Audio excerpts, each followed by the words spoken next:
Facebook, Twitter, and you got MySpace. What happened to MySpace 20 years ago? Almost 20 years ago. What happened? Well, MySpace, what they did was they when the impeachment hearing of the impeachment of the Clinton hearings. Well, you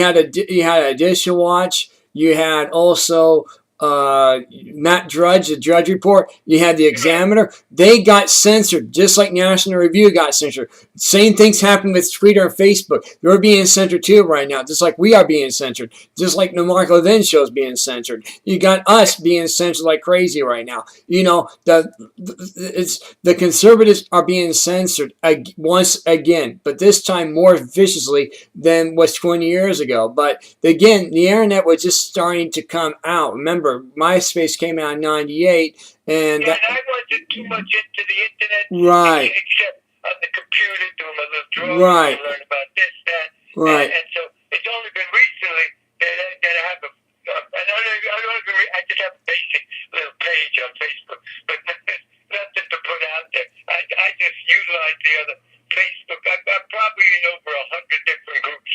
Then I try and go.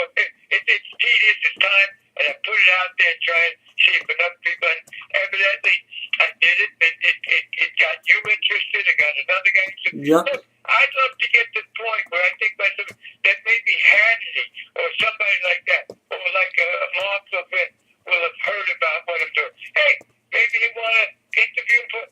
Then that's where you start to get some exposure. Right. And once I can get exposure, I know we can get enough stuff out there to the right people. Right. And that's the key to everything.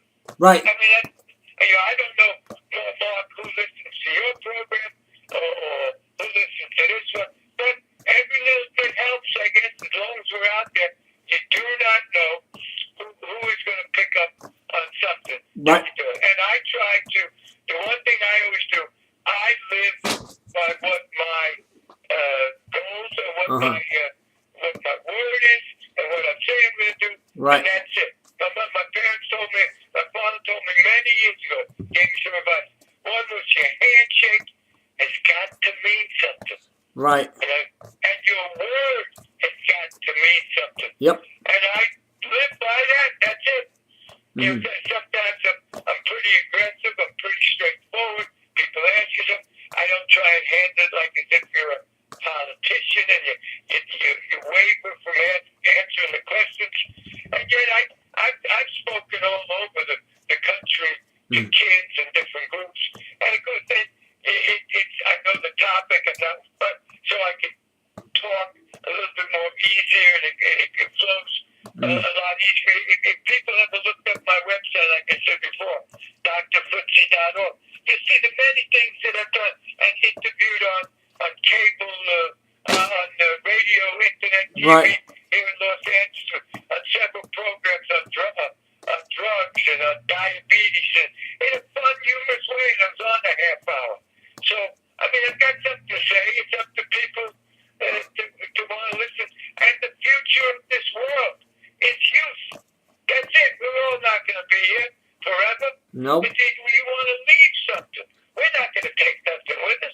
Yep, that's right. So that's my hope. So I admit that there's a little ego at this point that I created something that went from medicine to politics, to art, to college, which I was into it as a kid with no formal training, and then taught myself animation.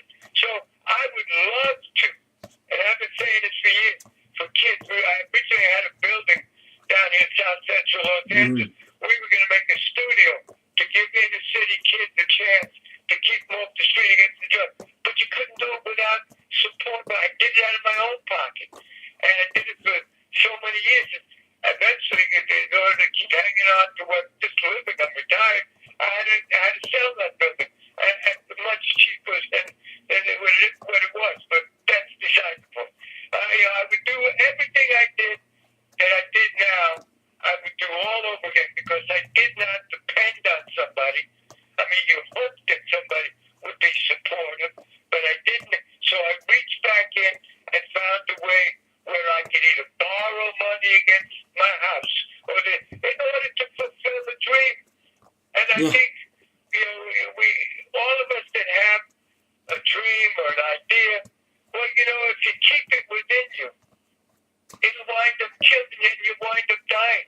it. Right. And then what's the sense of that? Yeah, right. You got to see, instead of being like I was going to develop three little cousins called the Da sisters or whatever. Uh-huh. Q-Da, Ku-Da, and Wu-Da. And Mhm. maybe they all had Jen-Da. Uh-huh. I mean, you know, we've got to show people, just Yeah. like I'm working on something now. I've got a good friend and some other people, and I don't know if you know too much about it. The more I read about it, you understand some people where they've got attention deficit syndrome or disorder. Right. People be born with this Autism, stuff. right. And, you know, dyslexia and all that. Mhm. But if we could make it just like the alcoholic, I got a cartoon character called Tipsy Toe.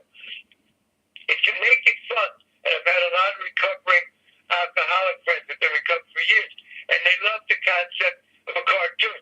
You can tell an alcoholic, Mark, and if they know they got a problem, but you can tell, hey, you're an alcoholic, you need to get help. Well, they don't want to hear it. They know it already. They've got to come to their own conclusion. Right. A friend was telling me, if you got cartoons and they can laugh at it, it's not showing a picture of them. You say, oh, Tipsy Toe's drinking. They got a little thing on the refrigerator of a magnet. Hey, maybe I shouldn't drink. People have got to come. They've got to want to get the help. That's right. You can't drag them there. Nope. That's right. That's very true. It'll never work. Just like you can't keep, we can keep convincing, hey, you got to vote against the so-and-so. The black people, inner city kids, don't realize how much they've become enslaved to the powers to be that are in our administration now. Right. With the Obamas, to listen, even to Oprah and a whole bunch of stuff. It's all about control. It's all about their viewers. That's right. And they don't realize they're being enslaved. They're being trapped, just like the athletes. You don't teach them about an education. Yeah, okay, they'll make big money for a while, and they'll be professional athletes. But if a lot of them don't have the basic educational background, 9 out of 10. I don't know, that's maybe true. I don't know exactly, but very many of them, where it's been proven, will wind up have lost all the money and fortunes that they created, whether they spent it wastefully, whether they didn't know, they out there, they thought it was going to keep on coming and coming, but it doesn't work like that. You have a foundation. That's why I even blame the big sports industry. All they care about is keep feeding their pockets. It still should have been investment. Forget about letting these high school kids first year out of college, we can draft. Right. Okay, then maybe give them some money if they're basically an athlete and they get to college, but they got to have, at least if they're giving them a chance to go to college and a degree, but most of them don't even have the basic education that they learned in high school to be even to get to go to college. Mm-hmm. But they pass them through because it's big money for the universities. So it's a big dollar thing. So that's where look at the guy that just got. He was a good athlete. Played for that guy Aaron Hernandez.